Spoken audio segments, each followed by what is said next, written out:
Who likes sushi? Not me. That was open, but Me. Yeah, we're gonna talk about sushi in this episode, among other things.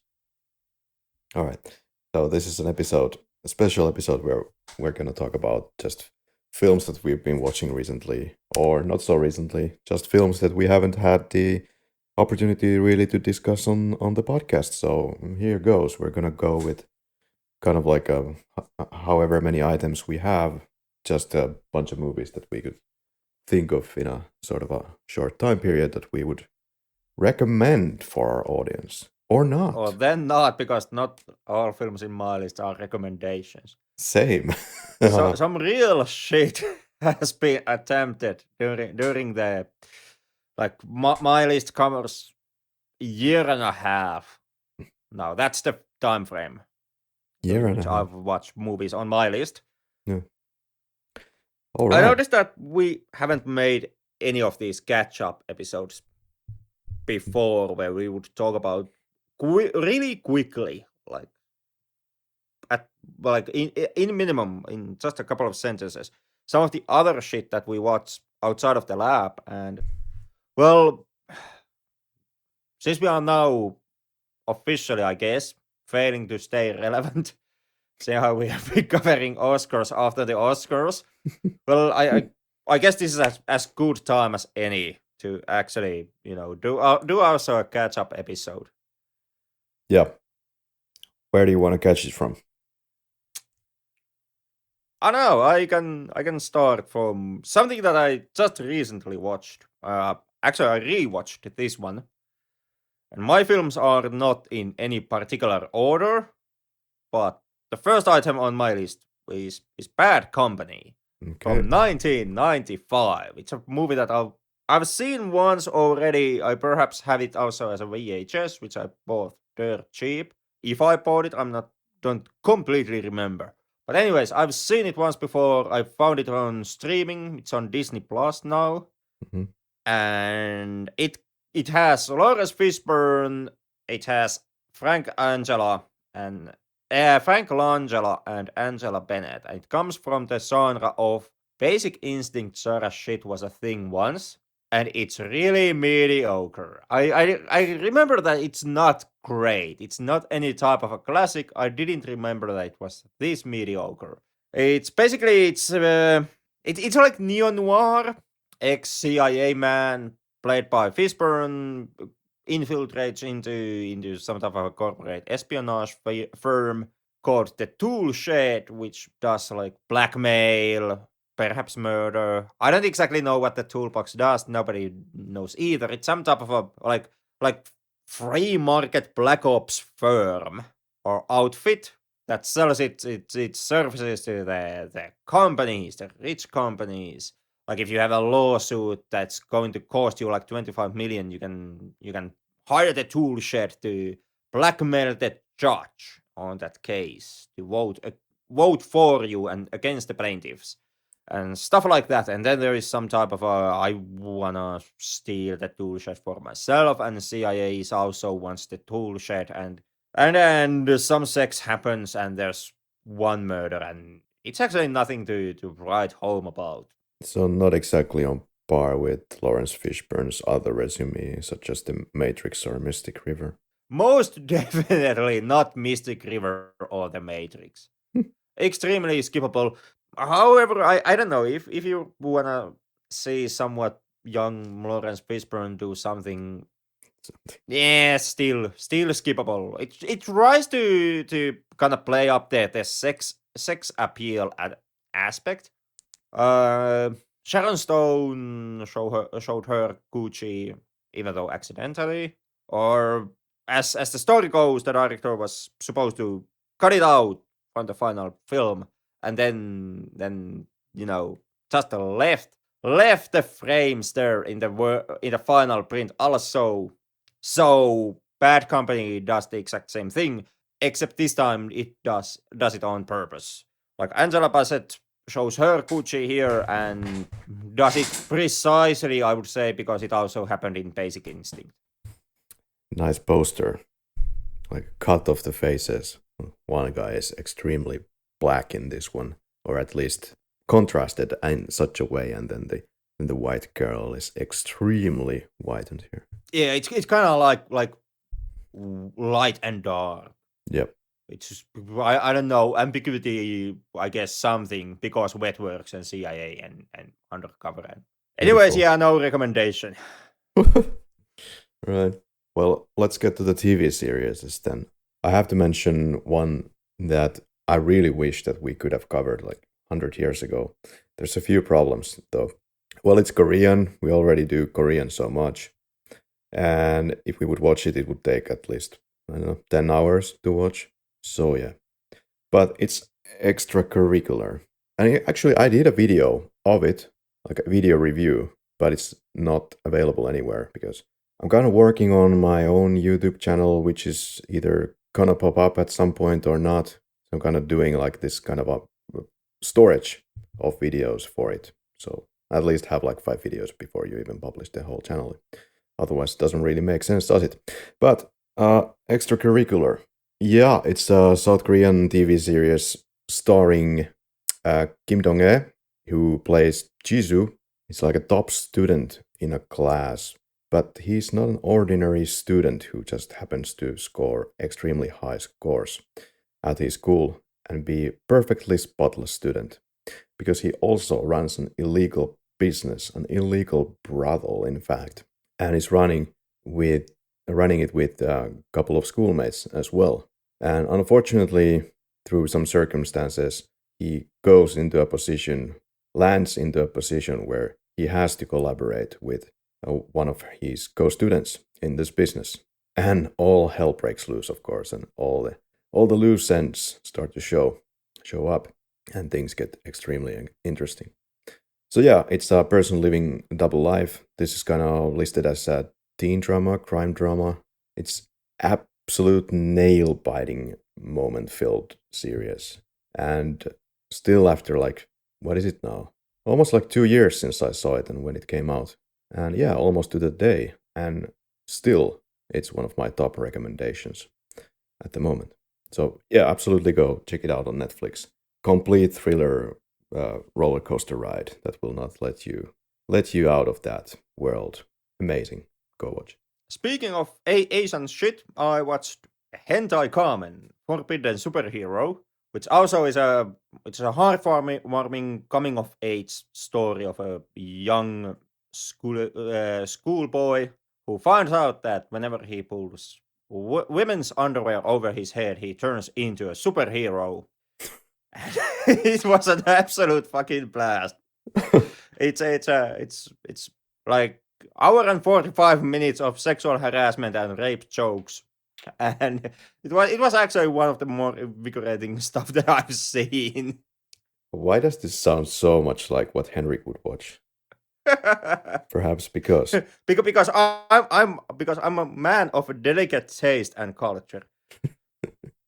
yeah, like in the podcast, most of the time you seem to be very delicate and I mean consuming a lot of very sophisticated culture, but then on your own time. But yeah, it's a absolutely tongue-in-cheek, made really trashy and not at all subtle film. And it was actually, it honestly was the one of the more interesting takes on superhero that I've seen in some time. American, I presume. No, it's Japanese. Oh, Japanese. All right.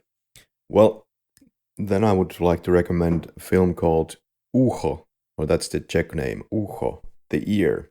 It's a Czech film directed by Karel Kaczynia, which was shot and at least completed in 1970. But the thing where things go really interesting is that this film was banned by the Communist Party at the time, and it somehow survived for all those years under the communist rule. But then when the communist regime fell, it was released like 19 years later in 1989, finally. And it tells about this married couple who goes into a communist regime party, having some fun there. They return home and then they notice that there's a lot of several strange occurrences, like somebody wiretapping and listening on them, and something suspicious going on. And it's basically a film about being surrounded, in your mind at least, about this constant paranoia. Somebody's watching you. Are they really watching you or not? Type of a scenario. Extremely exciting thriller. One of the top films that was suggested for me to be watched from Czech Republic. So definitely check it out. Recommendation, wholehearted. Also a film that deserves a recommendation, even though not as warm. It's kind of a mid-tier recommendation, but Till Death. The recent feature presentation from Megan Fox, which I watched just to check out if I would gain the odd chance of see some teeth. I did not, but the film was actually surprisingly good, and I have to admit that I don't know what has happened, but at some point, Megan Fox also has apparently learned finally how to act, at least passably. Till Death is a thriller film. It's from the genre of house invasion with an axe, where axe is, well, whatever happens to be the gimmick this time. In this case, it's the fact that Megan Fox does not have shoes, and it's like 50 degrees cold outside, and also she's been handcuffed to her dead husband.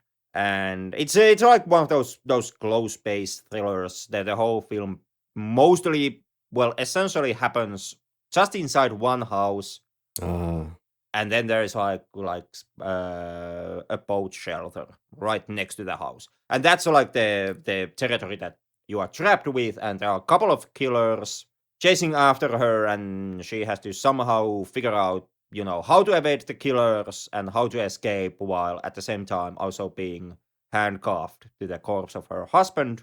And it's nothing mind-blowing, to be honest, but it rides its gimmick surprisingly well. It kept a couple of cool scenarios, couple of cool ideas out of its gimmick, which is more than these type of films usually do, and it does manage to maintain its tension throughout its running time. So overall, it really was a pleasant surprise, but it's nothing like it's nothing that you have to see. But it's kind of a, like, if you are in a mood for kind of simple, kind of quick thriller movie, in that case, yeah, Till Death, it it fills that gap. It's a nice way to kill one evening and nothing more. All right. Where is this available, this gem? I managed to see it on Viaplay, which is a Finnish streaming service.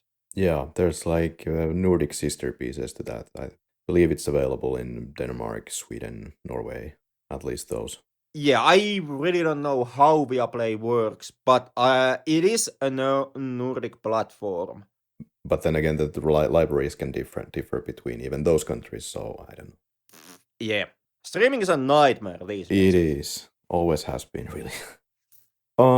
Yeah, if you want to see the previously mentioned Uho the Ear, I think you just have to buy the DVD, which you can find on. I think you can really easily find it on Google search. There's a store that sells specifically Czech-made films. So yeah, they will send it from Czech Republic to you pretty quickly. Well, then I would recommend most definitely a film from 2014 called Whiplash. Maybe you have also seen it. I haven't, but I've heard of it. It's the jazz drummer thing. Absolutely. Or then it's what happened in the latest Oscars. Yeah, it's directed by Damien Chazelle. To be honest, I don't even know what's the Oscar situation of this film. Just happened to come across it, and I was extremely pleasantly surprised. So yeah, it's about a jazz drummer, Andrew, and he is trying to compete in a band led by an instructor in Schaffer Conservatory, this fictional conservatory, and tries to kind of survive in that environment where this strict band leader named Simmons is giving a really, really rough time for the guy, always trying to push the boundaries to the amount that it's getting really abusive. And so the guy just kind of has to find some kind of a answers and balance and what to do with this guy, and should I continue with my training or should I find something else. Really, really extremely well built drama. I forgot the flow of time completely watching this. Anyway, yeah, go watch it wherever it is available. I have no idea. And speaking of watching something that is wherever it's available, I recommend The Guilty. It's 2018 Danish crime thriller film directed by Gustav Möller, who's a director that I have no previous experience with. And it's a really effective, extremely small, really simple crime thriller. Basically following one dude in one room who spends the entire film talking to a phone. And it was an absolute blast. It was also in Viaplay, that's where I checked it out. It has since left it. I don't know if it's Netflix on Netflix these days. Netflix did produce the recent remake. It's done by the Yanks. It has Jake Gyllenhaal, and I couldn't give a shit. But I don't know. Maybe you find the Danish original also in Netflix. Not a fan of Jake Gyllenhaal beauty, are you? No. I have nothing against Jake Gyllenhaal, but I don't see any reason why in the Nine Hells I should watch the remake. Big eyes. Huh? Big eyes of Jake. Yeah. Does not enough for me, unfortunately. No. Like I know Gyllenhaal is a capable actor, but Yeah. I'm not interested in the American remake at all. I saw the original, and that's more than enough for me. I don't even believe that. Like, I don't know. Maybe I, like, right after saying this and right after we close the recording, I get drunk and I accidentally check out also the remake from Netflix. But I having seen the original, I don't really know what the hell the remake would be adding to the original. Right. It's also the remake comes from now late stage Antoine Fuqua, who is a director who, in my opinion, has actually lost his thunder. All right. Well, it's time to go to something really super obscure. At least I'm not aware that this film would have been in any center spotlight or having won any awards or any special attention like that. But it's a Japanese film called Rainbow Song, or Nichi no Megami, from 2006, directed by Naoto Kumazawa. It's about a person called Tomoya Kishida, who is working as a staffer in a television studio, and then hears about the death of a close friend. And this then sparks a recollection of events, and this kind of kickstarts the events. It's basically kind of like a love story between man and a woman, where they are for years kind of avoiding each other or being very conservative towards and scared of showing their true colors, their true feelings towards each other. And so, yeah, you will then have to wait for the movie to get to the point where it will show you how that went well. Okay, in my list, in order to get into some more recent stuff, I went out and I checked out Guillermo del Toro's newest Nightmare Alley, which was also competing in the Oscars this year. And yeah, it was actually really good film. Not his best, not as perhaps groundbreaking as something like the Pan's Labyrinth was, but still really well made, really beautiful, magnificent set pieces, especially during the circus moments of the film. There's like this haunted tunnel, the kind of like ghost house ride where you can walk through the set, and it's framed according to the 7 deadly sins. And that really is like there's a nighttime scene that takes place in that set, and it's like the cinematography is really top notch during that. Overall, great performances, good cinematography, great directing. Nothing really like astonishing on the story front. It's very much a genre film. very basic neo-noir story. It's a fall from grace. Man comes up from nothing, reaches the heights, and then plummets to the ground, and you just kind of witness the roller coaster that he goes through.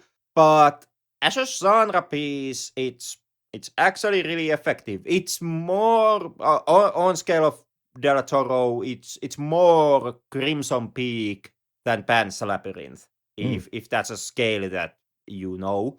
But overall, if you are in a mood for effective and easily going, I didn't notice how long this lasted type of a genre piece, yeah, I recommend Nightmare Alley.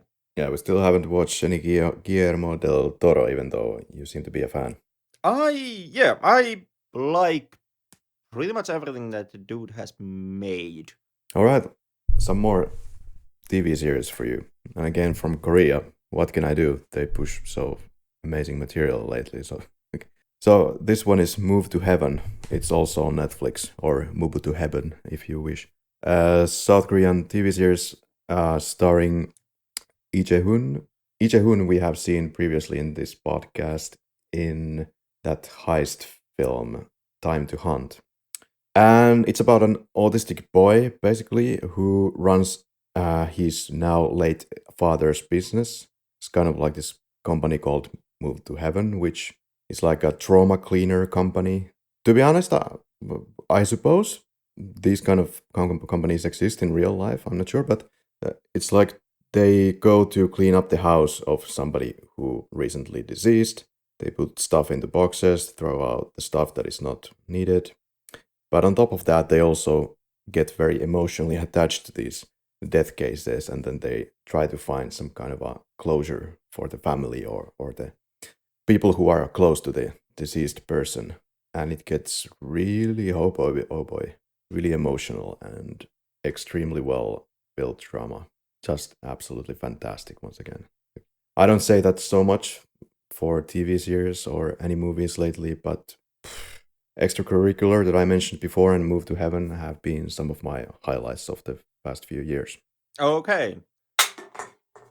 To also jump into the TV series category, I watched Clarence, which is the latest misfire from Alex Kurtzman, who tries to be J.J. Abrams but just fucking can't.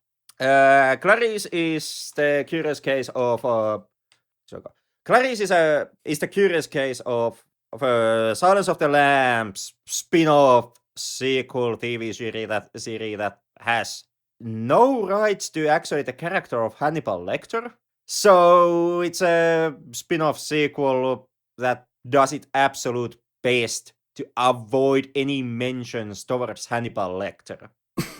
And only refers to him as your previous case or that one shrink who eats people and stuff like that. Tries to use like it can't avoid, since it's a sequel, a spin-off, it can't avoid completely Lecter as a character, so it tries to use every possible verbal shorthand in order to state to the audience we are talking about Hannibal Lecter without saying the bloody name.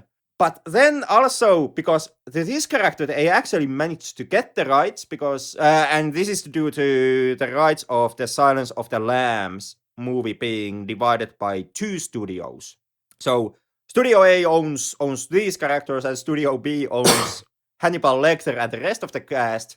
Then Clarice starts to milk the Buffalo Bill character, which is someone who the series name drops almost in every single episode. And it's like, Buffalo Bill case this, Buffalo Bill case that, you are in the shadow of Buffalo Bill. Do you remember what happened during the Buffalo Bill case, etc., etc., etc.? It's a kind of a clusterfuck to watch. It tries to be some type of a like Hannibal came out, the TV series, and it like became a major hit. Not enough for it to continue past season, was it 3? But still, it has a cult following and it's fondly remembered. And Clarice tries to do the same bloody thing, or it tries to be the next Hannibal without the aesthetic eye of Hannibal. And Clarice, on the other, and Clarice on its own part, it tries to be more down to earth, more dark and moody and realistic. It's just like, why the fuck am I even watching this? Overall, the own mystery that Clarice show has, which revolves around illegal medical trials, is not really even that interesting. And there's not that many serial killers in the series. And then it kind of it's just episode after episode them chasing after a lesser mystery, which is the chemical trials plot. And then in the final episode, it tries to be like, oh yeah, we have like a super serial killer case in our hands, etc., etc., etc. And it's absolutely mediocre. You still lived it through. I watched it to the end out of obligation, just to see it how it ended. It took me like it was once again it was a series that was in those episode per week release schedule in Viaplay, and I started to watch it when the run started. So episode 1 aired and I watched it. Episode 2 aired and I watched it. And at some point I just fall off the bandwagon. And then there was like a 7-month gap, after which I just, just quickly watched the rest of the episodes just to get the series over with. And Yeah. it was not worthy of my time. It's not terrible. It's not terrible TV, but it's really mediocre. And the character of Clarice, which is the titular character and the carryover from The Silence, is actually really not interesting as its own character. Her boss is more interesting than Clarice herself. So go figure. All right. Well, I have also my moments where I watch a couple of episodes of a TV series. Then I'm like, well, should I maybe give it another go? And then this goes on for maybe a couple of months, maybe even half a year. And then probably I will never finish it. But that's not the case with Itaewon Class. Again, a South Korean TV series that I did watch some time ago. From 2020, Itaewon Class. It's basically a story about a kid who goes to prison for something that he did, and he's released from prison, and he's like, oh, I'm gonna change my life over, and I'm gonna do something amazing. I'm gonna build a restaurant, and then he builds like a complete local team of friends around the restaurant to work for him, and at the same time he's competing with this huge restaurant franchise owner in the Itaewon or Seoul area, and he's using really dirty means of staying in the business when he notices that Itaewon Class business seems to be rolling along a little bit too well, and seems to be starting to maybe cause some kind of bite into the huge franchise owner's business. So there's this kind of going on throughout the series. Yeah, it was just a very interesting, very different subject matter for a TV series, I found, and it under the surface there's a lot going on. Perhaps politically, perhaps how people's attitudes are about foreigners in South Korea, all kinds of things. So yeah, it's also on Netflix for easy access. Recommended. And then next item on my list is the latest Candyman film, which, despite its name, is not about child molesters. It's a sequel to the original Candyman that, in my opinion, kind of just forgets the parts 2 and 3, which is actually a really good decision, because fuck those movies. Yeah. And this one is an honest and semi-capable attempt to somehow follow in the shadow of Candyman. It's very current film, openly political, just like was the original one, but at the same time, it's not as effective in any front. It's completely okay follow-up, but it never kind of raises above okay. And there are several reasons for this. The first one of which, of course, is the lackluster usage of Tony Todd, the original player or player of the character Candyman, who barely is in this movie. Like makes a quick cameo, and that's all. But that's not the main problem that it has. It more is that the problem more comes from the fact that this is not as effective as a horror film, in my opinion. It does have a semi-clever idea where the point is that Candyman can only be seen in mirrors once you summon him, and kinda he's the film kind of paints him as a character who lives through the mirrors in the same way as, like, for example, Freddy Krueger lives through the nightmares. And much like the nightmare films, the recent Candyman kind of just can't make up its bloody mind with the question: is Candyman only through mirrors, or when the mirrors or some reflective surface is present, or is he also a completely physically capable but invisible ghost whenever you don't have a reflective surface? And the second problem that the film has is that its political messaging is not as strong as it was with the first film. Both of these movies, the original and the sequel, they talk a lot about systematic oppression, and especially the systematic racist oppression of the blacks.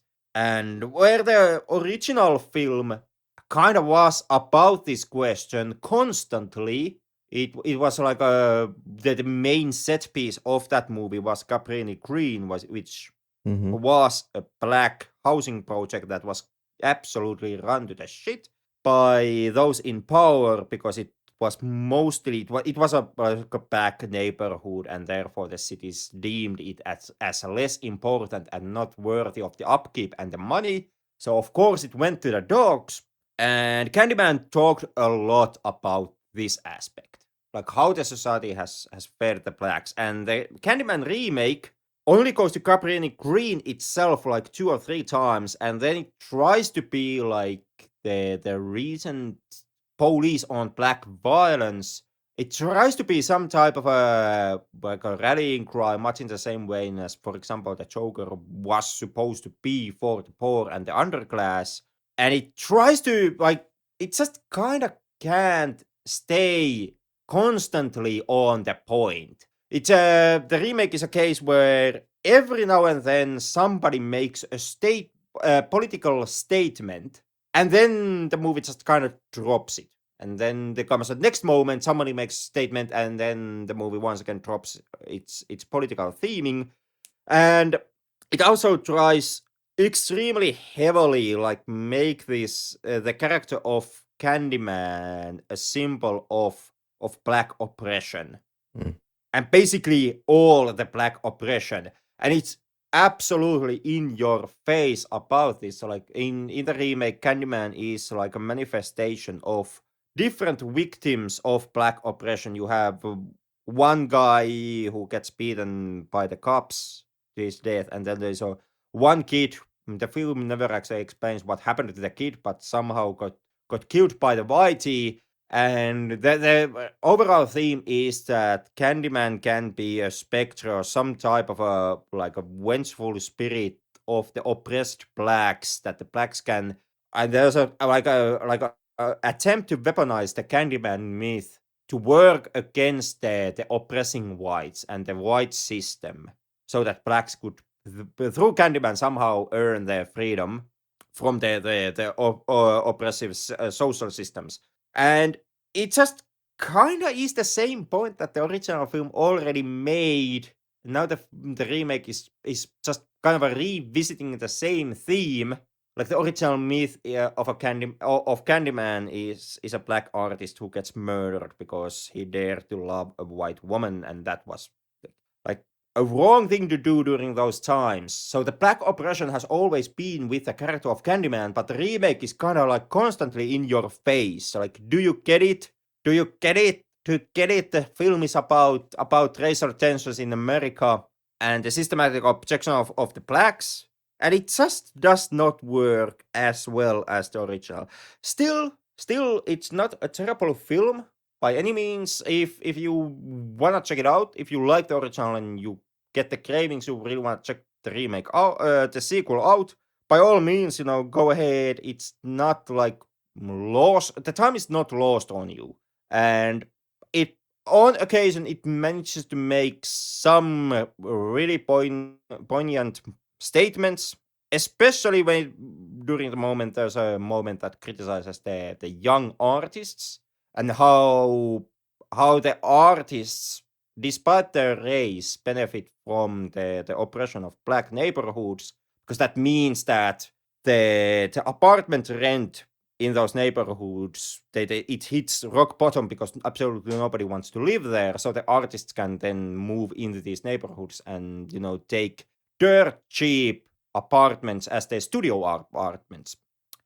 And that was a really good point, and a point that the original did not make. So it's not like completely lost and completely worthless in its political statements, but still it's not as strong, it's not as poignant as was the original. So if you have to choose between the recent sequel or the original film, my recommendation of course is check out the original. But if you want to check out also the most recent Candyman, and go ahead. It's kind of like a recommendation. All right, maybe I'll check it at some point. I kind of like the original, even though it was nowhere near perfect film, kind of made on the cheap, and the acting was kind of out of place. But yeah, overall, one of those childhood favorites. The 800 is my next film. It's a Chinese war drama film from Guangzhou. This was the second highest grossing film of 2020, the cursed year. Actually, the first worldwide grosser of year 2020 was, interestingly enough, a Japanese animated film, Demon Slayer the movie, Mugen Train, which absolutely nobody has ever heard of, I suppose, around these parts. But the 800, historical war drama, which tells about the defense of Sihang Warehouse in 1937 in Shanghai, when the Chinese NRA troops are fighting during the Battle of Shanghai and the Second Sino-Japanese War. So this is interesting, perhaps for multiple aspects, but in the way that it's coming from the Chinese perspective, of course, Chinese perspective of the war, of those battles, and it gives it a very nationalistic, very, very proud image. On the other side, you have this poor neighborhood that is fighting for their survival, are fighting in the war, and then across the river you have the rich people who are doing fine. And there's this constant contrast between these sides, and then interesting moments happen. But all in all, yeah, if you're into checking out some Chinese history, Japanese history, highly recommended. Of course, it goes on for very long, and I think it's dragging. But for some artistic pieces, such as cinematography, you can definitely enjoy it. The one part that maybe stands out the most as an issue, if any, if you want to see it that way, anyways, is that there is no lead character per se, and it just really jumps all over the place when it's following its characters, and not in a very balanced way, such as maybe some Unknown Soldier adaptation. It's just kind of, taking a lot of screen time for one piece of character and then just discards it later. And it's very, very long, as I recall. Okay, it's not as long as I remembered. 147 minutes. But yeah, if you can get your hands on it, check it out. To keep my list more on American and Western perspective, I also checked out Death on the Nile, which is Kenneth Branagh's sequel to his previous film Murder on the Orient Express, which is the now current string of Agatha Christie film adaptations, and it was not as good as as Murder on the Orient Express, which was also kind of meh detective thriller. Death on the Nile essentially is Kenneth Branagh trying to give backstory to Hercule Poirot's mustache, and also work as a film segue, as a bridge to Poirot losing his mustache. It's more of a film in service of the main character's mustache than in anything else. I was kind of interested to see this film, simply to see how Poirot can crack the case where a young woman has been murdered when we all know that Armie Hammer has already eaten all the evidence. And well, the twist is no, Armie Hammer this time he didn't cannibalize anybody. So kind of like, yeah, it happened. It's not a bad film. Like it doesn't do anything terribly wrong, except it's at times atrocious green screen backgrounds, which are so hokey that you can't believe that they are in a Hollywood film. And also the fact that it's a movie that was in production hell for number of years. The cinematography, if I remember correctly, ended in 2019, and after that it has just been in like all on the shelf, mostly because of COVID, until it finally this year it finally was quickly released to the movie theaters, and then it went to streaming. And having seen the film, I really don't wonder why that was the case, because it's not that good. Once again, much like Murder on the Orient Express, it's an ensemble cast film, but this time the cast is not as star powerful as it was in the case of Orient Express.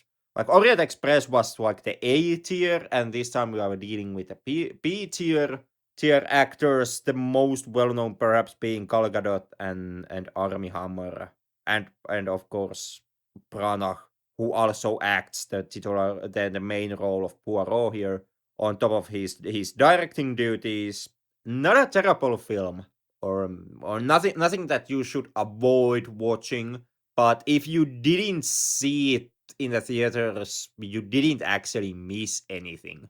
And it most definitely, it's currently on Disney Plus, and it's not something that you absolutely have to see.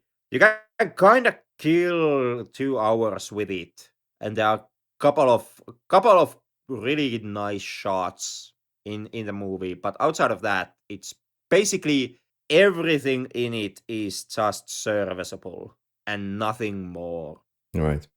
Well, I have to ask because it's only like maybe less than a year ago when I finally got off my ass and I watched Rebel Without a Cause. Have you seen it? I've seen it like ages ago. I don't remember it fairly well enough. I remember the ending, which is that Marlon Brando goes over the edge, literally. Yeah. Yeah.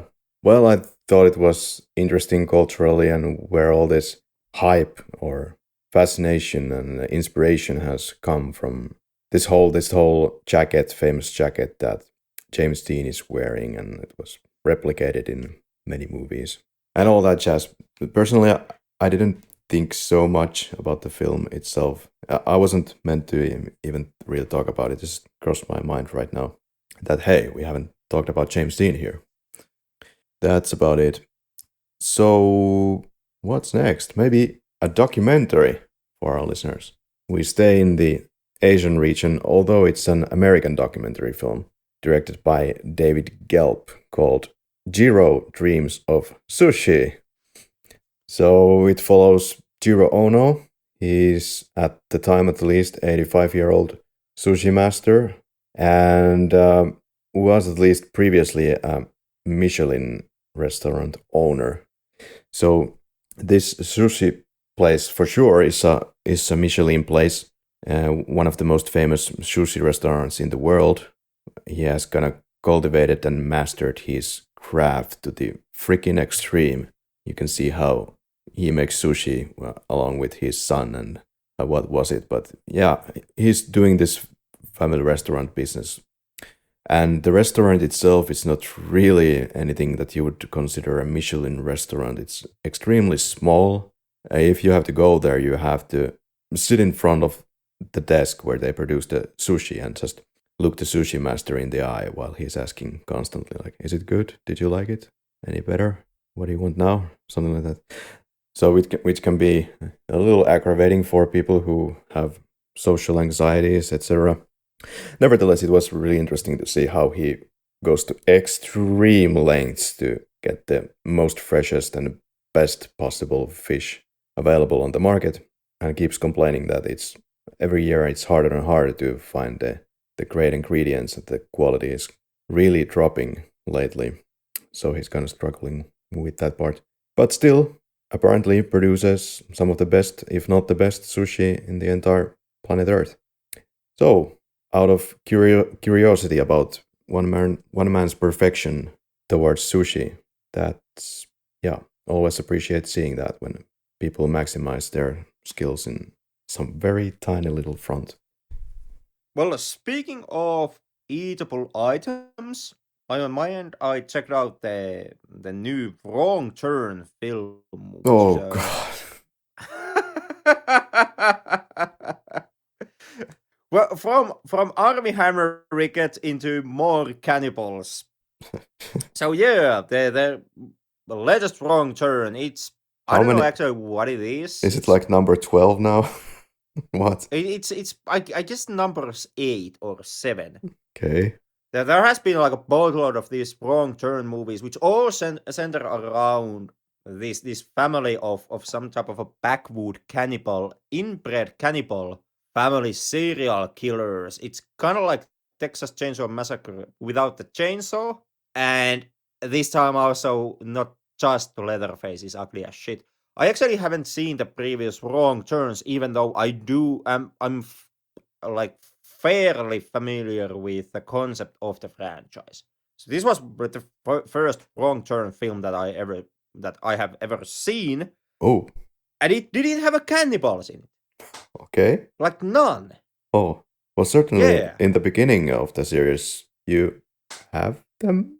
yeah. You have cannibals in every single Wrong Turn film except now in this latest one. Wrong Okay. turns from part 1 to part X are cannibal serial killer movies. And now you have a new Wrong Turn, which is simply Wrong Turn. And there are no cannibals. Insert a wrong turn joke here. And that they basically, it seems like the whole franchise has taken a wrong turn here. Yeah. It's, uh, I guess it's a reboot of the franchise now. And it comes from I would say post Get Out Jordan Peele School of Filmmaking. Like it's a movie that underneath its story there's a really obvious commentary on the essence of or the spirit of America and the real spirit of the America. Like spoilers, the non-cannibal killers of the film, they are basically just a group of people who at some point early point of American history has seen that the America as a nation will collapse and has seeked refuge from these deep woods where they have like created their own village that just revolves around them. And the point and their whole point is that they will just quietly wait that all the other America will just eventually collapse, and then they will kind of come out of the woods and repopulate the America once again with healthy, strong children. And as a movie, it was actually surprisingly good. It's not like any kind of a like groundbreaking masterpiece in any sense, and it's not really that much horror. There's some graphic violence, but not as much as I thought there would be. It actually takes its fair amount of time to finally get going, and anything hostile to appear. Like mentioned, there is no cannibals. Nobody gets eaten in this film. It's just this one group of weirdos living in the woods and bunch of annoying modern hipster like backpackers and hikers who come in face with this. I guess it's a clan or community, but overall, it's musings around the spirit of America, even though once again extremely in your face, but weren't completely meritless. There was some nice ideas in there. I also liked a lot about the point that you don't actually get a confirmation on who the aggressor in this film is. Like obviously, yeah, the tribe clansmen cult thingy, they form the threat for our hiker main characters, and they are the ones who commit the acts of violence here. But you don't actually ever get a full confirmation on were these people ever actually like were they planning honestly to attack our main characters, or is it just like a revenge thing that gets out of hand? Because the first actual confirmed murder happens because of the hikers. So there might also be like you took us the wrong way and you attacked us, and now this is the revenge you get type of scenario. Like I said, it's nothing groundbreaking, and no point at all that it makes in any way is like mind-blowingly deep and complex, and something that you most definitely shouldn't miss. If you want a horror film with political musings, I would say that once again the recent Candyman sequel is a stronger competitor, but it wasn't terrible. It was perfectly watchable film, which was way more than I actually expected from it. All right. Well, if you haven't seen the first one, I think that's a perfectly passable pastime horror film. Nothing really groundbreaking, but definitely, yeah, you can pop it on some Sunday night. Whereas the second one, Wrong Turn 2, was it already seems to take, but it really takes some real wrong turns there. The only thing I've happened to remember about that film is the very athletic lady, and it was somehow really important how she's doing 100 abs crunches per day. All right. Okay. I don't know, maybe I someday check out the Wrong Turn franchise, but it's just for me it's just game, and I have heard that the first one is actually surprisingly good from the Wrong Turn films, and it kind of, I guess the general consensus is that it goes downhill after the part 2 or 3. Mm-hmm. But the first one, it just came out during the wrong time period. Like it came out when Hostel come out, and that with the Texas Chainsaw remake, etc. etc. And at some point, I was just kind of done. I had already seen the Hillside Eyes remake and the Texas Chainsaw, and I had checked Hostel. So when it came out that here's a horror film about backwoods cannibals, I was kind of like, yeah, who gives a shit, and never checked the franchise. Right. Well, just so that people can't say that I'm completely avoiding American films, let's get one here. So this is a film from 1984 called Under the Volcano. And excusez-moi, but I think I haven't seen this film in close to 20 years, 19 years. Whew. I probably was 17 when I saw this film. And here it's starred by Albert Finney, directed by John Huston. John Huston, who said that Albert Finney's performance in this film must be the best performance, perhaps, that he has ever witnessed, let alone directed. So take of that what you will. But this struck me. I had a really highly, strongly emotional response to this film back in the day. Well, you can imagine how much patience I must have had as a 17-year-old. I don't know if I have much now, but I mean, back then, watching this extremely slow-paced film about a self-destructive British consul in Mexico on the eve of World War II. It's basically just a film that follows for, what is it, 1.5 hours, 2 hours, this drunken guy who just rambles on the screen, talking about absolutely what seems to be, at least 20 years ago, seemed to be like a complete waste of the audience's time, but would most definitely warrant a rewatch. Somehow even 20 years on, I'm just sometimes going back to the profile of the film and thinking, maybe I should just look it up and see if it is actually as complete dog shit as I felt at the time. But now that I have had way more exposure to slow cinema and things like that, maybe it would be a much more enjoyable experience. But yeah, basically, drunken guy wanders on around the city and has some relationship issues on the way. So maybe check it out if you're into that kind of thing.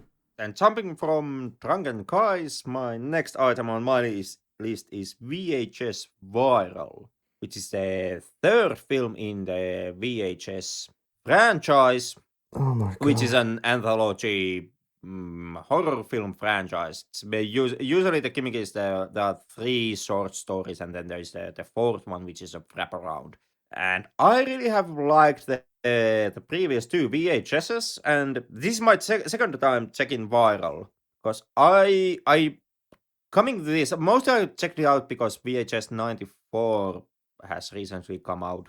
Oh, recently, but semi-recently. It's on Shudder, so I can't see it currently, but I'm waiting for it to come into other streaming services. But seeing how VHS 1984 started to, like, the talk started to circulate in the circles, I started to kind of reminiscing on VHS Viral. I noticed that I just can't. I was 100% certain that I have seen it, but I just couldn't remember anything from the film. So I decided to check it out, and I couldn't finish that fucking thing. It was absolutely abysmal experience. It's unwatchable trash in every single level. I even, like, I started to watch it. I get it to, like, got to the halfway point. I had to switch it off. A couple of days later, I tried to continue. I didn't get much further, and after in total something like 3 tries I gave it to it, and I just didn't get to the end. Absolutely, like, fucking disastrous movie. The horror doesn't work, the comedy doesn't work, it's not scary, it's not atmospheric. One plotline is some asshole who gets like a magician's cape that lets him to do magic shit, and he uses to be a serial killer or some stuff. And then there's another segment which is about some skaters who have to face off with Mexican zombies or some shit. There's a one passable short in the collection, and that's the one. Is it Spanish or Mexican one?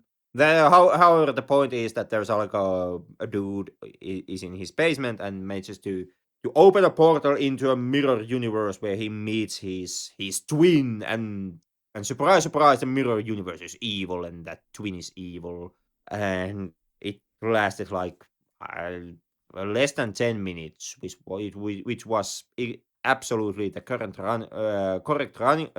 runtime for that segment, and it's the only story from the collection that is even somewhat watchable, and everything else is just abysmal trash.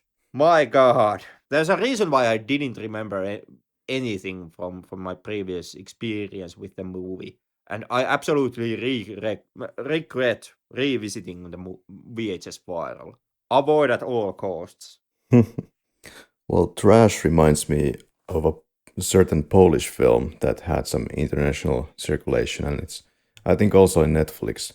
365 Days. This kind of semi-erotic film.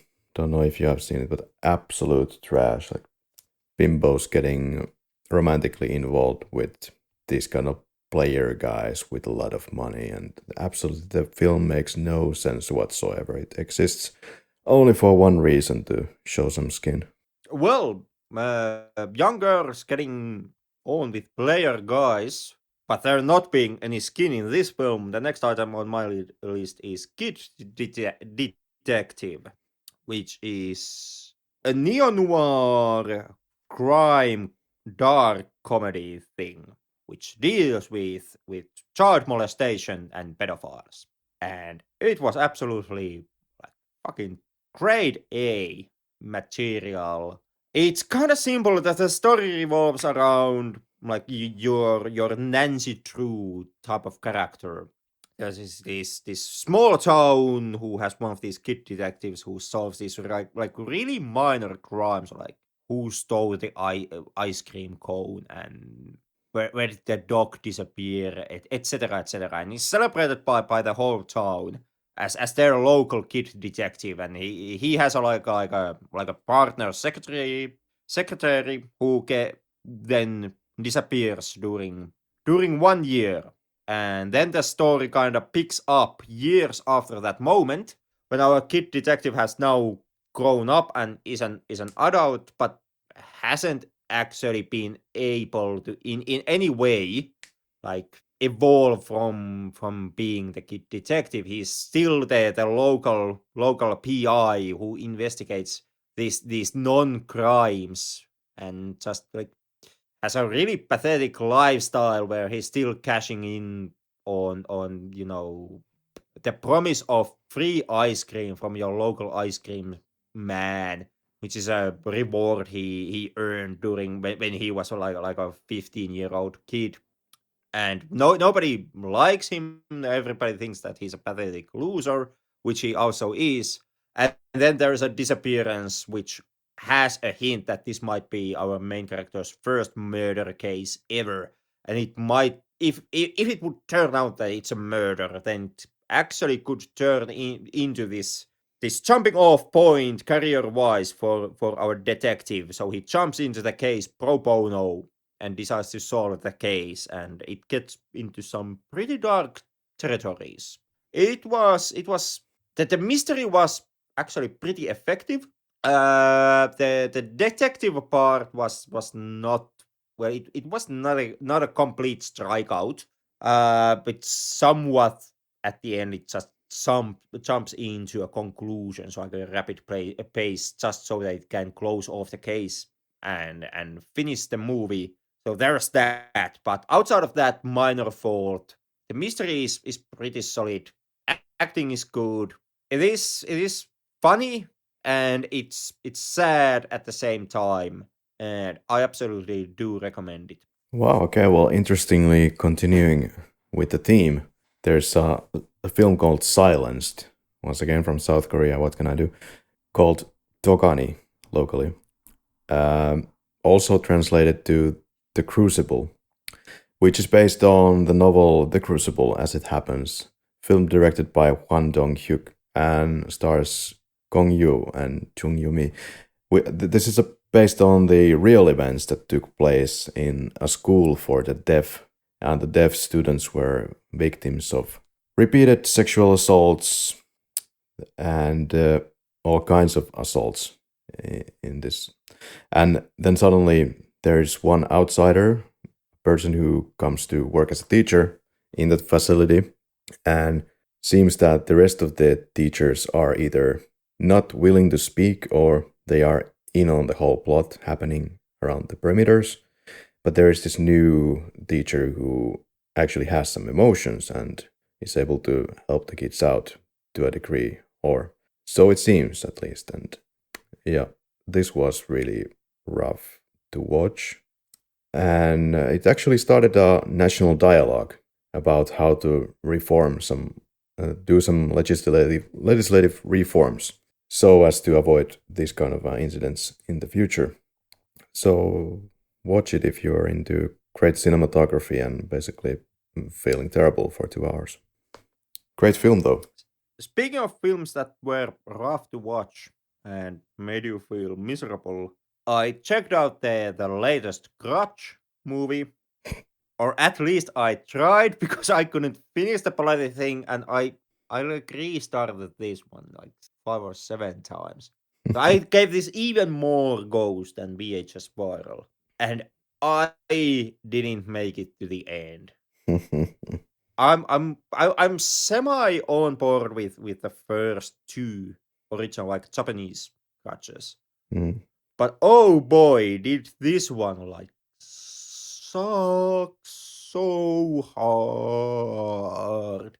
With Grudge films, the thing is that the storylines have always been absolutely lackluster. It's some asshole goes into the house. Oh my god! Now you are cursed, and the curse follows you, and there is a possibility that it will spread. In the Japanese one, it kind of eventually boils into this apocalyptic nightmare scenario where entire Japan eventually is engulfed by the curse as it spreads outside the house and just continues spreading like some type of a supernatural plague. And well, the latest American one also kind of tries to deal with it, or tries to deal with the same similar type of theme, and goes absolutely nowhere. Like with the Japanese ones, the main story once again is pretty much absolutely nothing. Except this time, the lackluster qualities of the story really started to piss me off, and I guess the main reason for that one is that the movie itself is not scary, except it just utilizes like 5 million jump scares. There you go. There's no real terror, there's no real horror in this movie, not even real atmosphere. It's just every single jump scare that you can have, just crammed in there. It's just jump scare, jump scare, jump scare, jump scare. It's the most unimaginative and the laziest jump scares even that you can have in your movie, and the bombardment is constant to a point where after 7 tries to get the film, like just to reach the end with the movie, I finally just gave up and was like, yeah, I'm gonna never finish the movie. Jesus Christ. Sometimes I wonder why you even bother with this typical horror movies coming from America or something that has been remade. I've seen so many that I don't really bother anymore to even entertain. Sometimes I wonder that myself also. Yeah. But Well, there are good ones in the mix there are every now and then, and I guess those are my hook which just keeps me coming back. every 10 years or so. Well, there's a film called Your Name Engraved Herein to pamper a little the LGBTQI plus and so forth audience. This was actually a big hit in Taiwan. A romantic drama film directed by Patrick Kwang Hui Liu. And it has, I believe these guys are pop stars or... Yeah, Chen Hao Sen, also known as Edward Chen, is a singer. And then the other lead part is of Jinhua Zheng. Okay, he might not be a singer. Anyway, these are having a great chemistry on the screen, and this was a film that was the highest grossing LGBT film in Taiwan's history, as well as the most popular Taiwanese film in 2020. Received numerous awards. It is quite a long film. If memory serves, it was also 2020 when Taiwan got its LGBT gay marriage law. So that was kind of a package deal, if I remember correctly. Yeah, it runs for 114 minutes. It depicts different phases in the lives of these two guys who meet in a school and start to get romantically interested in each other. But of course, the setting is 1980s, I believe, and of course the environment is much more harder for them to realize their relationship in any way, and there will be a lot of complications with that on the way. But yeah, very emotional, great soundtrack, great music. Should be still on Netflix. Okay, to talk about average American horrors and why do I bother, I checked out Empty Man. From all the imaginative titles that you can just come up with, you get Empty Man. Not to be confused with Slender Man or Bye Bye Man or any other man that has recently crept out in the horror genre in the past years. And this was something that it's based on comic books that I've never actually read myself. It's some type of a like I don't know. My understanding is that it's some type of a like a mythological virus or some type of a like idea that transports itself and spreads like a virus or something in that vein. Like I said, never read the comics, and for the most part, I just avoided Empty Man at all costs because sounds a hell of a lot like Slender Man and other fucking Z tier horror films. But I finally checked it out basically because it started to reach a cult following and it became a certain type of a cult film. So I finally decided to see what all the fuss was about, and it was okay. It's not a groundbreaking film. It's over 2 hours as a horror film, which is a pretty fucking long. And the rumors persist that it may have been at some point planned out to be even longer. But anyways, the director had to like really fight for the film's runtime, and the production company just buried the movie in its shelves and just released it on VOD, etc., etc., etc. So basically, everything that the company can do in order for you to not see it basically was done. So because of that, not many have heard of it, but it kind of it became a name in certain circles. So eventually decided to check it out. And like I said, it's okay. The story is semi interesting, even though nothing to truly write home about. The young girl goes missing, so her mom asks our main character ex cop, if I remember correctly, to look into the matters and starts to appear like they have all participated in this really goofy nonsense ritual where you are supposed to blow into a bottle so that it makes a whistle sound and think about empty man, and the empty man should materialize and some shit should happen in the next 5 days. Ooh, not Slender Man at all. But anyway, still, it was actually it was way better than I thought it would be.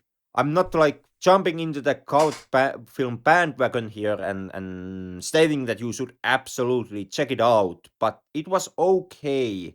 And the ideas that it had with Talpas and kind of like mental images and ideas just manifesting and coming to flesh. It was semi interesting. Not really terrifying or even that scary. It has kind of a tense atmosphere, but that's all. But overall, like an okay way to pass time, I would say. Not as good as some people make it out to be, but nowhere near as terrible as I thought it would be. All right. Have you heard about this new Finnish horror film? Have you watched it? What's the name Which again? one? Well, it's about some freaking egg that they take into their apartment. Actually, it's like a big house, and then from that egg comes a creature, and something happens. I've heard it. I was supposed to check it out, but it unfortunately, at least in Lapland, it managed to get snuck out of the theaters before I had a chance. I've heard that it's really good, and Uh, I'm kind of kicking myself in the ass that I did not check it out. And of course, now there is the next Finnish horror film. This is some type of, I guess, co-production between Finns and Americans called The Twin, Evil Twin, or Paha Kaksonen, as its Finnish title goes. Also, kind of thinking perhaps I should check it out just so that I support the theatrical releases of Finnish horror films. But from that one I haven't yet heard anything. and there is an actually surprising amount of Finnish horror films dating back from the 1920s, which we could take a look at some point. We could, of course. Finland is a curious country in the sense when it comes to filmmaking that usually Finns are only known for its dramas and perhaps occasionally on some crime film. And inside Finland, the Finnish movie scene kind of builds its identity around its dramas and its cop movies, but throughout the history, there always has been an occasional attempt to make Finnish genre films, like sci-fi and horror. Especially horror films are something that have come out in Finland. Like you had something in 1991, and then something 1995, and then something in the early 2000s. And apparently, like this is unofficial rumor that I've heard from the industry, but apparently there now is a second age of Finnish genre movies coming out. But Hmm. this is now rumored to be, or prophesied to be, the moment when, for example, Finnish horror finally would make a break, and like we would finally have like a third film genre. It's actually called Hatching, that film I was talking about. Yeah, and there is the Finnish name that is Paha something. Pahanhautoja. Yeah, that one. I know the movie, but like I said, I missed my chance to see it in theaters. Yeah, maybe later. Well, I think for this evening I will leave on my part with Japanese Story, which is though an Australian romantic film from 2003, directed by Sue Brooks. Yeah, some female representation on the director's palette. And so here we have Toni Collette playing a director who meets a businessman, the Japanese businessman. They meet they actually travel to Pilbara Desert, and there is like a hope for some kind of a big business deal, but they have a bit of a not so good thing going on. Toni Collette is not very excited to explore at first this Japanese guy, and he's completely different culture, and Japanese guy seems to be a complete pain in the ass. But then they get to know each other, and things turn into interesting developments, and there's a absolutely gargantuan twist, and I just have to leave it at that, and otherwise I spoil the entire movie. But yeah, if you're into big twists and surprises, and sometimes very touching and very heartfelt moments where kind of two completely different cultures meet and you can get along anyway, I'll leave it at that. Yeah. Um, at first I was like, really? Do you really want to do this movie? And then I accepted it. That yeah, this was a fun, emotional ride. So check it out. And to close off my list, and I have this just so that, well, at least we can say that somebody in the lab checked this one out. I finally watched The Irishman, the latest big dick film from. You did it. Ah. I tried to watch it maybe 2 3 times. Every time I fell asleep. Yeah, this is Scorsese's latest, and uh, like I had heard a hell of a lot when the film originally came out. Everybody was like, oh my god, Scorsese made a new film, and it's like 5 years long, and God knows what. And I just somehow postponed it, mostly because the running time is so long. Mm-hmm.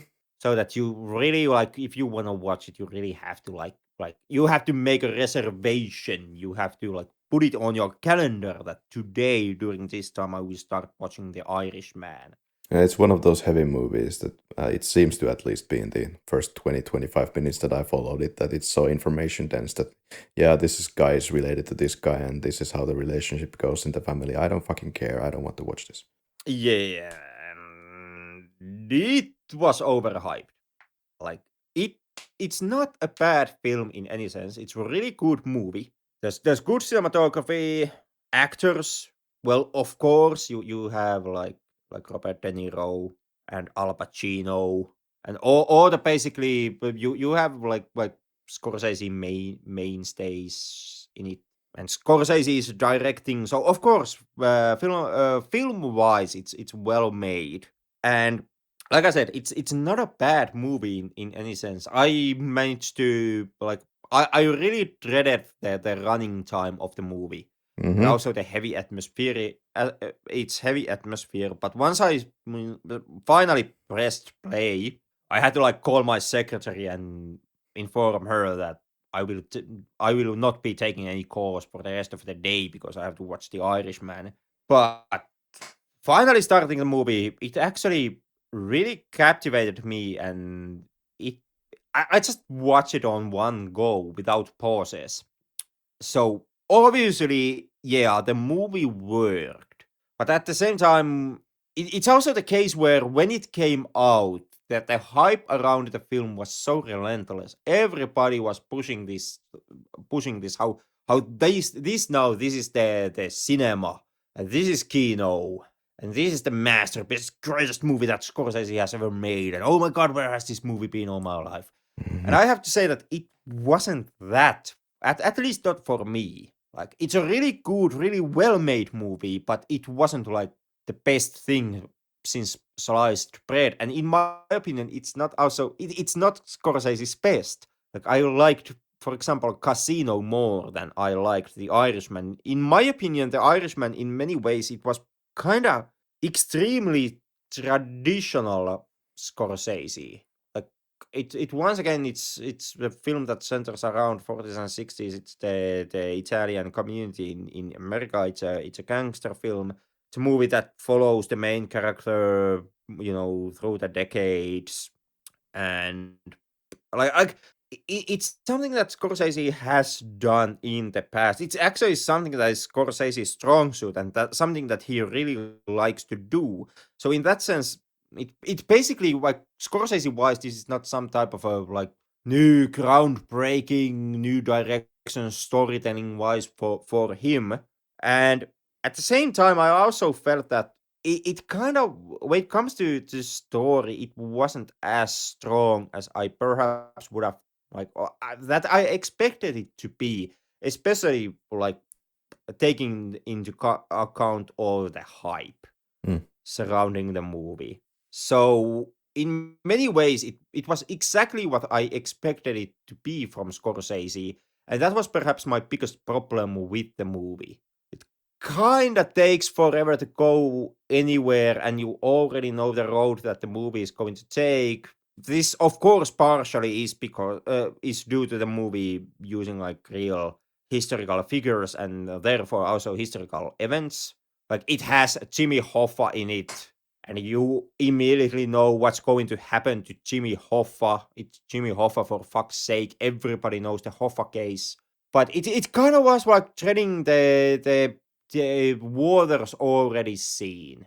And also when it came to the deep fake aspect of the movie, which also was a big number when the movie came out, because it has like because it has Robert De Niro, and it has Joe Pesci and Harvey Keitel, all of guys who are now in the late 200s. So, well, fucking obviously, you had to do something to make them younger, and much in the same way, like Mandalorian with Mark Hamill, it takes the road of using CGI and deepfake technologies to make the cast younger, and the illusion just does not work for me. Like, to me, especially Robert De Niro, who is the main character, and therefore the one guy who you have most of the CGIs.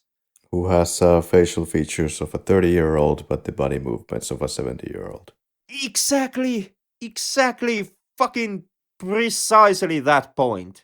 And not just body movement, but basically every way how he carries himself. Like, in order to make his body appear younger than it is, he kind of he lifts his shoulders to his ears, and he's like walking around like he would have mandarins or fucking apples in his armpits.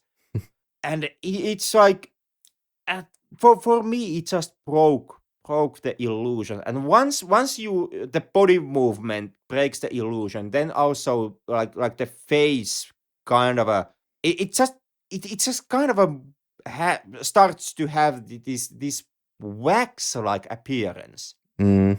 It's like, at worst it was like after the illusion was broken for me, it was like watching a walking, talking like wax puppet. Yeah. Yeah, And then gets a to little be honest, smudgy. that was semi-distracting, especially in a film that goes over 3 hours. Yeah, I kind of felt it in the first 20 minutes. Yeah.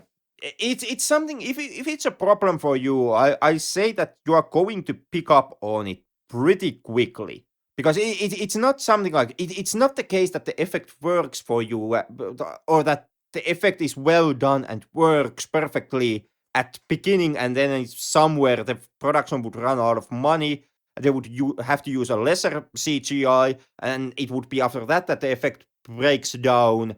No, it's like the effect itself, it's a steady production from start to begin, from start to the end.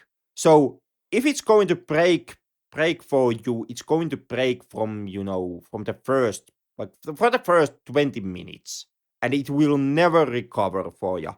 And that's exactly what happened to me. Like the body movement and the waxiness of De Niro's deep fake face, it's just like, the wheels just came off from the race car. Yeah. But would you But recommend? uh, uh I give it an, well, fuck it, no, I wouldn't. Once again, it's, and I'm not saying this for the perspective that it's a bad movie, and I'm not saying this simply because the deep fake didn't work for me. I'm saying this because, like I said, I don't think it's Scorsese's best.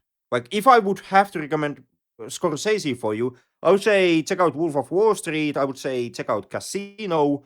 I'm not the biggest fan of perhaps the Goodfellas, which might give you some perspective into exactly how much you're going to believe me and my opinions about the Irishman, because I am somewhat unorthodox when it comes to my relationship with Scorsese, but for me, it's not the best of Scorsese. For me, it actually was, even though it didn't feel like it. But when I'm thinking that the time commitment that you have to make with this movie, I do think that it's overlong. Right. That the film spends a hell of a lot of time to kind of build the characters and have you like see the everyday life and the gradual kind of a corruption that the main character goes through. And those are, of course, they are positive attributes, and I'm 100% certain that most audiences will applaud this and say that that's exactly what the film should do. You should take time, you should build characters, you should show like major emotional things happening to your characters in the long course of time, and not just streamline through it. And those people are absolutely correct, yeah, but at the same time it's over 3 hours, and it also means that when it comes to having plot points, there are not as many plot points that you perhaps would expect from over 3 hour film. There's a lot of like just this casual, slow. This is a moment from our main character's life moments in this movie, and I do honestly think that some of those are unnecessary, and I do think that it's kind of a vanity on Scorsese's end. Like he has deliberately made a hell of a long movie simply because now he was making a movie for Netflix, which means that he was able to do over 3 hour long film. So he also kind of he gave himself the right to slack off in the editorial process and just kind of have these slow, almost like empty moments in his film, since that was now a possibility for him. And I do think that that's even though it didn't bother me, but I do think that that's a kind of a misservice to the movie. Like, I do think that Casino works better because it's a shorter film, which means that Scorsese has to make his storytelling somewhat more tighter and just cut just a sliver of the fat off from the film in that case. And it's that extra fat that somewhat does get stuck in my throat in The Irishman. So overall, not a bad film in any sense, but I do think that A, it's overhyped, and I think B, the commitment that the movie demands of you perhaps is not completely warranted here. Alrighty then. This almost became kind of the Irishman, the episode, and several other movies, the episode. Some of these went into a kind of a long form discussion and description, but interesting experiment that we had here. Maybe we could take this again, and who knows, this might be a more regular thing. What do you think? I don't know about the regular thing, but perhaps an annual thing. Mm-hmm. Like a yearly catch-up list perhaps could work. Yeah. Well, the I fact is wouldn't that try this every third month or anything like that, but perhaps like opening or closing a year catch-up or something like that could perhaps work. yeah, seems to be a good moment to spit out all the things that we couldn't discuss before. And yeah, maybe it is good for some of our audience who don't want to listen to like reviews for 2 hours about one movie or something of the sort. Yeah, and we still, or at least I managed to be controversial and most likely earned everybody's hate because I was shitting on Scorsese. Well, I don't think you're a special case in that regard that you're kind of on the edge with the Irishman, or how should I put it? But most of I guess the big critics applauded the film to hell. Yeah, but at least applause were the only thing that I heard when the movie originally came out. Hmm. Okay, well, this was episode 149, so that can only mean one thing. Jesus Christ. We are meeting the next Master Battery celebration episode. Yeah, well, this is a lot of kind of special episodes in a row, let's say. But I guess we're gonna take it a little easier in the next one as well. Yeah, there's no point in breaking the tradition and making super heavy episode when we are celebrating once again one milestone with the podcast. Mm-hmm.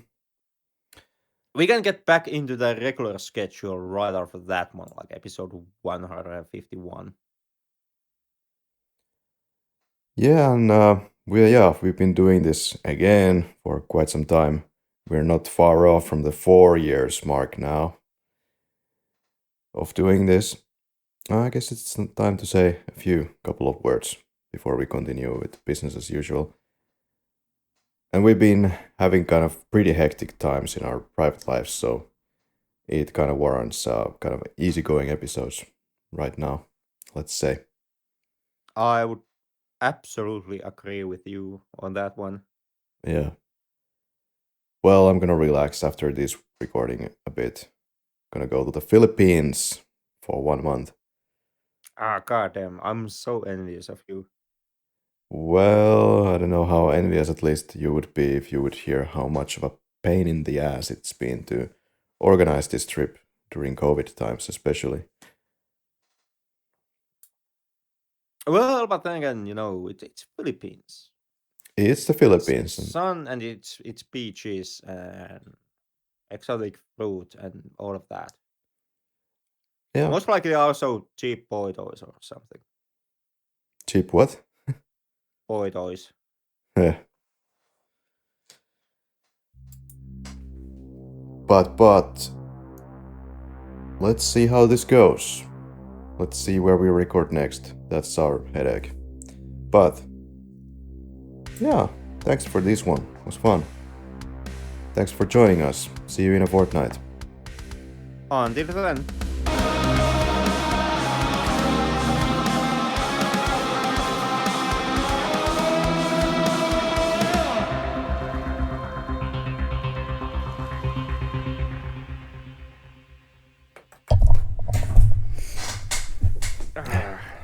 Ja, katkasin